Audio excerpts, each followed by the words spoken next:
آج ہمارے پاس ایک بہت ہی دلچسپ مواد ہے۔ یہ ایک لیکچر کا ٹرانسکرپٹ ہے جو ایک سوال اٹھاتا ہے جو بظاہر تو بہت سادہ ہے۔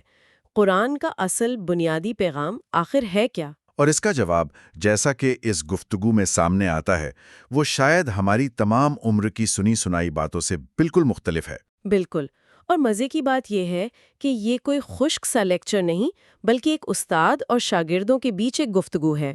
جہاں پرانی سوچ کو چیلنج کیا جا رہا ہے، یہ اسے ایک بہت ہی حقیقی رنگ دیتا ہے۔ اور ہمارا کام اس گفتگو کی روح تک پہنچنا اور اس کے سب سے اہم نقطے کو سمجھنا ہے جو علم اور مذہب کے بارے میں ہمارے تصورات کو شاید ہلا کر رکھ دے۔ بالکل۔ تو آئیے اس گفتگو کی گہرائی میں اترتے ہیں۔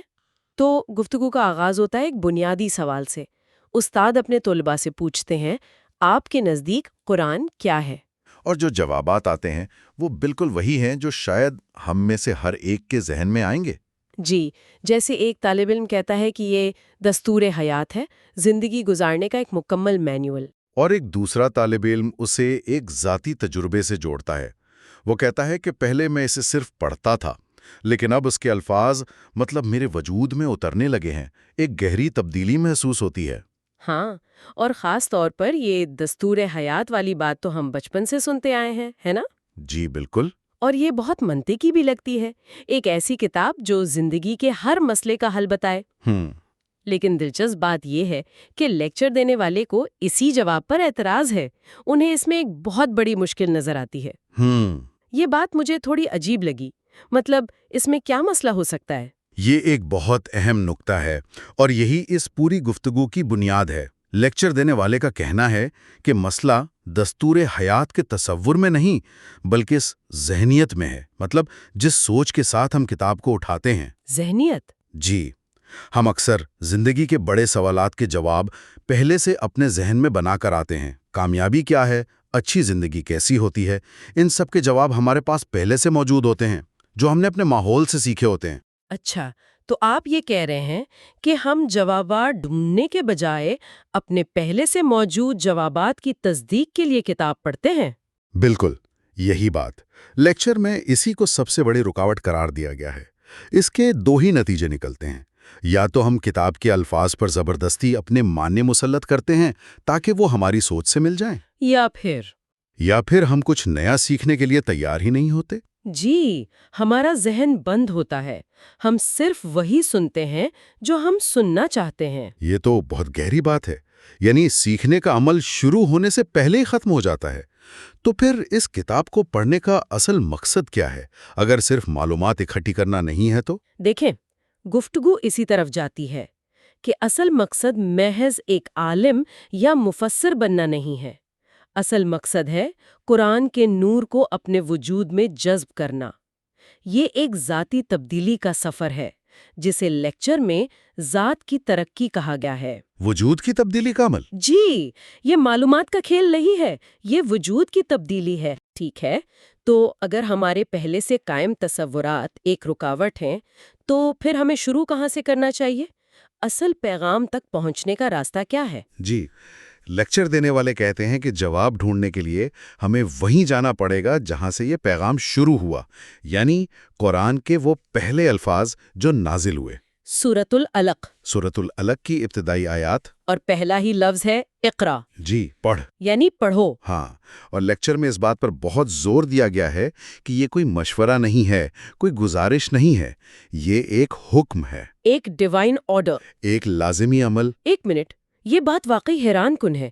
کسی بھی مذہبی کتاب سے آپ کیا توقع کریں گی؟ یہی نا کہ پہلا حکم ہوگا عبادت کرو، ایمان لاؤ یا اطاعت کرو۔ بالکل، لیکن یہاں پہلا حکم ہے پڑھو۔ یہ تو مذہب کے بارے میں ہمارے پورے تصور کو ہی چیلنج کرتا ہے۔ صحیح۔ یہ فوراً سوال اٹھاتا ہے، کیا پڑھیں، کیسے پڑھیں اور کیوں پڑھیں؟ آپ نے بالکل صحیح سوالات اٹھائے ہیں اور لیکچر میں ان سب کا جواب دیا گیا ہے۔ پہلا حکم پڑھو تو ہے، لیکن یہ غیر مشروط نہیں ہے۔ اس کے فوراً بعد ایک شرط آتی ہے، بسم ربک، اپنے رب کے نام سے۔ یہ پڑھنے کے پورے عمل کے لیے ایک فریم ورک، ایک سمت متعین کر دیتا ہے۔ لیکچر میں اسے ایک وارننگ بھی کہا گیا ہے۔ وارننگ کس چیز کے خلاف؟ علم حاصل کرنے میں کیا خطرہ ہو سکتا ہے؟ خطرہ اس علم میں ہے جو اس فریم ورک کے بغیر حاصل کیا جائے۔ گفتگو میں اس کی ایک بہت طاقتور مثال دی گئی ہے۔ 20ویں صدی کی سائنسی ترقی کو دیکھیں، علم تو بے تحاشا حاصل کیا گیا۔ ہم نے ایٹم کو توڑ دیا، کائنات کے راز فاش کیے۔ یہ کائنات کی کتاب کو پڑھنے کا ایک بہت بڑا عمل تھا۔ بالکل، لیکن جب یہ عمل رب کے نام سے نہیں ہوتا، جب اس کا مقصد صرف طاقت کا حصول ہوتا ہے، تو وہی علم ایٹم بم بناتا ہے، ماحولیاتی تباہی لاتا ہے اور انسانیت کو بربادی کے دہانے پر لے آتا ہے۔ یعنی علم خود غیر جانبدار ہے، لیکن اس کا استعمال اس نیت اور فریم ورک پر منحصر ہے جس میں اسے حاصل کیا جائے۔ جی بالکل، لیکچر میں سورہ جاسیہ کی ایک آیت کا حوالہ دیا گیا ہے جس کا مفہوم بہت چونکا دینے والا ہے۔ وہ کیا؟ اس میں کہا گیا ہے کہ اللہ کچھ لوگوں کو ان کے علم کی بنیاد پر گمراہ کر دیتا ہے۔ علم کی بنیاد پر گمراہ؟ یہ کیسے ہو سکتا ہے؟ وہ اسی لیے بنتا ہے کیونکہ وہ اس میں رب کے دائرے سے باہر حاصل کیا گیا ہوتا ہے۔ وہ علم انسان میں عاجزی کے بجائے تکبر پیدا کرتا ہے۔ یہ واقعی ایک بھاری نکتہ ہے۔ تو اگر پڑھنے کا عمل رب کے نام سے ہونا چاہیے تو یہ جاننا بہت ضروری ہو جاتا ہے کہ یہ رب ہے کون؟ بالکل، اور آیت خود اس کا جواب دیتی ہے۔ بسم ربک الذی خلق، اپنے اس رب کے نام سے جس نے پیدا کیا۔ جس نے پیدا کیا۔ یہ کلیدی نکتہ ہے۔ یہ پڑھنے یعنی علم حاصل کرنے کے عمل کو براہ راست تخلیق یعنی کریشن کے عمل سے جوڑ دیتا ہے۔ اوہ واو! ایک منٹ، تو اس کا مطلب یہ ہوا کہ جس چیز کو پڑھنے کا حکم دیا جا رہا ہے وہ صرف کاغذ پر لکھی ہوئی کوئی کتاب نہیں، جی نہیں، بلکہ وہ کتاب خود تخلیق ہے، یہ پوری کائنات۔ آپ بالکل صحیح سمجھیں۔ یہی وہ مومنٹ ہے جس کی طرف لیکچر لے کر جا رہا ہے۔ پہلی وحی کا حکم یہ نہیں تھا کہ یہ کتاب پڑھو، حکم یہ تھا کہ کتاب خلقت کو پڑھو، اس کائنات کو پڑھو۔ یہ تو سوچنے کا پورا زاویہ ہی بدل دیتا ہے نا؟ یعنی جس چیز کو ہم ایک مذہبی حکم سمجھ رہی تھیں وہ دراصل ایک سائنسی اور فلسفیانہ دعوت ہے۔ بالکل، کہ کائنات کا مشاہدہ کرو، اسے سمجھو، اس کے قوانین کو دریافت کرو۔ اور گفتگو یہاں ایک اور اہم قرآنی تصور متعارف کراتی ہے، آیات یعنی نشانیاں۔ نشانیاں؟ جی، لیکچر میں آیت کی بہت خوبصورت وضاحت کی گئی ہے۔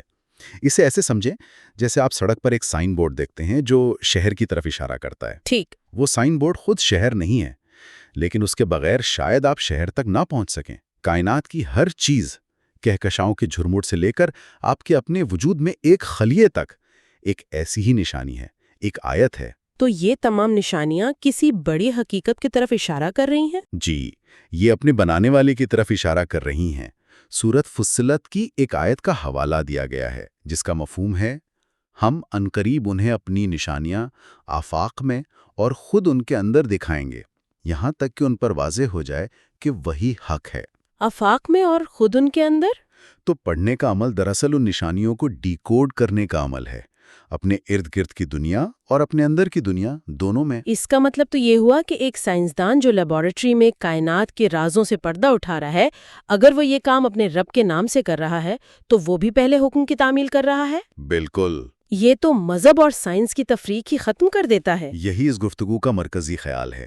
یہ پورے دین کے مقصد کو محض چند عبادات سے بدل کر دریافت، فہم اور علم کے ایک زندگی بھر کے سفر میں تبدیل کر دیتا ہے۔ واہ! اور یہ خیال اتنا مرکزی ہے کہ اسے انسان کی تخلیق کے قصے سے بھی جوڑا گیا ہے۔ آدم کے قصے سے؟ وہ کیسے؟ یاد کریں، فرشتوں کو آدم کے سامنے سجدہ کرنے کا حکم کیوں دیا گیا تھا؟ آدم کی کسی لمبی عبادت کی وجہ سے نہیں، بلکہ اس کی علم حاصل کرنے کی صلاحیت کی وجہ سے۔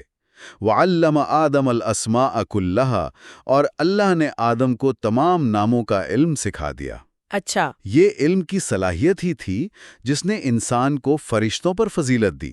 یہ انسان کی سپر پاور ہے۔ اور اسی لیے شیطان کا سب سے بڑا ہدف بھی یہی صلاحیت ہے۔ بالکل، لیکچر میں یہ نکتہ اٹھایا گیا ہے کہ شیطان نہیں چاہتا کہ انسان اپنی اس سب سے بڑی طاقت کو پہچانے اور اسے استعمال کرے۔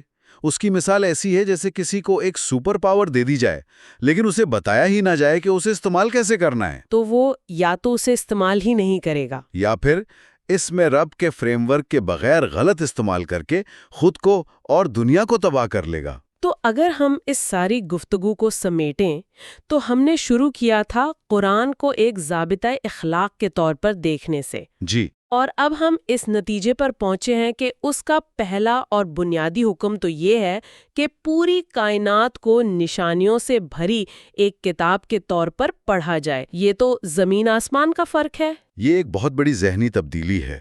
یہ اصولوں کو غیر فعال طور پر قبول کرنے سے ہٹ کر تخلیق کے ساتھ فعال طور پر مشغول ہونے کی دعوت ہے۔ سیکھنے کا عمل خود۔ سیکھنے کا عمل خود جب صحیح فریم ورک میں کیا جائے تو وہ بنیادی سرگرمی بن جاتا ہے۔ یہ سب بہت دلچسپ ہے، لیکن یہ ایک بہت عملی اور تھوڑا پریشان کن سوال بھی اٹھاتا ہے۔ کیا؟ اگر اصل مقصد اندرونی تبدیلی اور ذات کی ترقی ہے تو کوئی یہ کیسے جان سکتا ہے کہ وہ صحیح راستے پر ہے؟ مطلب آپ جو کچھ سمجھ رہے ہیں وہ واقعی کتاب کی رہنمائی ہے یا صرف آپ کے اپنے نفس کی خواہشات کا عکس ہے؟ اس کی کوئی کسوٹی بھی تو ہونی چاہیے۔ یہ بہت اہم سوال ہے اور لیکچر کے آخر میں ایک طالب علم یہی سوال پوچھتا ہے، اور لیکچر دینے والے کا جواب کسی علمی دلیل کے بارے میں نہیں تھا، وہ بہت ذاتی اور تجرباتی تھا۔ انہوں نے کہا کہ اس کی 3 بڑی نشانیاں ہیں۔ وہ کیا ہے؟ پہلی نشانی یہ ہے کہ آپ کی عبادت کی کیفیت بدل جائے گی۔ مثال کے طور پر آپ کی نماز میں گہرائی اور حضوری پیدا ہو جائے گی، وہ ایک میکینیکل عمل نہیں رہے گی۔ اچھا۔ دوسری نشانی یہ ہے کہ آپ اپنے اندر ایک روشنی، ایک نورانیت محسوس کریں گے۔ آپ کو محسوس ہوگا کہ آپ اندر سے منور ہو رہے ہیں۔ اور تیسری؟ تیسری اور سب سے اہم نشانی یہ ہے کہ متن خود آپ سے کلام کرنے لگے گا۔ آپ کو لگے گا کہ یہ کتاب آپ کے سوالات کا جواب دے رہی ہے، آپ کی رہنمائی کر رہی ہے۔ ایک زندہ تعلق بن جائے گا۔ جی، ایک زندہ تعلق۔ یہ کوئی بیرونی معیار نہیں ہے جسے کوئی اور چیک کر سکے، یہ ایک اندرونی پیمانہ ہے۔ یہ تو کسی بھی قسم کے علم کے سفر کے لیے ایک بہت گہرا سوال اٹھاتا ہے، چاہے ہم کوئی کتاب پڑھ رہے ہوں، کوئی ڈگری حاصل کر رہے ہوں یا زندگی کا تجربہ کر رہے ہوں۔ بالکل۔ کیا ہمارا مقصد صرف معلومات جمع کرنا ہے یا اس علم کے ذریعے خود کو اندر سے تبدیل کرنا ہے؟ بالکل، اور یہ گفتگو ہمیں اسی آخری سوال پر چھوڑ جاتی ہے۔